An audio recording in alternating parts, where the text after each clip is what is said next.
I want to talk about Howard Zinn, how I miss Howard, how I wish I could talk to him today, how I wish I could ask him his opinion about what's going on with COVID-19 or with the sacking of the Capitol. In times like these, we need people like Howard Zinn. Howard was hopeful in the best sense. That is to say, he wasn't optimistic for the sake of optimism. He wasn't naive. Howard instead had a gift for reaching back into history as a historian, as an activist, and finding examples from history that would give us all hope, would encourage us to look forward based on what we saw in the past. He was not a formal teacher of mine. I never took courses with him at Boston University or anywhere else, but he was a mentor nonetheless. And we were close, especially towards the end of his life. I participated in his project called The People Speak. And there is one situation I can think of that best exemplifies what Howard represented to me and what Howard represented to, I think, millions of people at the end of the day. And again, this was towards the end of his life. He had had surgery on his back. He was less mobile. And he asked me to come pick him up and drive him to a speaking engagement. We were both going to Cambridge to, I believe it was, the American Friends Service Committee, and to speak there about Gaza and the bombing of Gaza at that time. So I went to pick Howard up, and Howard lived in a house on the top of a hill. I was taken aback to discover that his steps had not been shoveled. This was winter. There was ice and snow everywhere.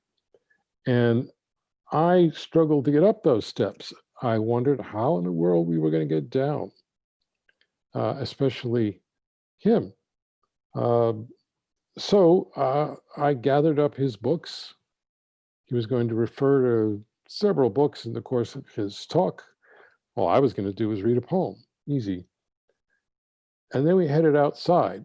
And when we got to the top of the steps, and I could see his car at the bottom of the steps, I had a moment's serious hesitation.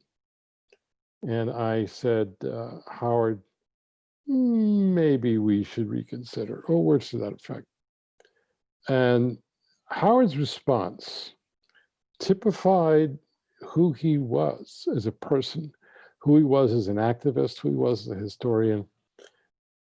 He picked up this pail of sand at the top of the steps. It's the kind of pail you would see at Coney Island. And he took a handful of sand and he went, pew. He dropped it on the first step. And then he took a step down. And I took a step behind him. And then he took the bucket, more sand, on the next step. Very gingerly, he went down again. And gingerly, I followed behind him, carrying all his books, twice his size, afraid I was going to squash him. We very slowly followed this process, step by step, sand, then step, sand, then step, sand, then step, all the way to the bottom of the hill, all the way to the street, all the way to the car. I think I knew I had a poem by the time we arrived in my head, although it took me quite some time to eventually write it. So we finally got to the bottom. We had evaded the ice and we got into the car. As we were opening the doors up, he said, "You drive." And so we switched sides. And when he said that, "You drive," it felt to me very much like he was passing the torch. And we went, we did the event. It was one of the last times I saw him. But I never forgot that, because he did two things at once. He was doing something very pragmatic, very practical. To get from the top of the steps to the bottom of the steps, got to get in the car and get to the event. At the same time, he was doing something very hopeful. He had no doubt that we were going to prevail there. It was just going to take time. Sometimes people act out metaphors. And Howard had just acted out a metaphor for me. And in the teaching of that lesson, he not only enabled us to get where we were going, he enabled me to keep going. And now I'm telling you.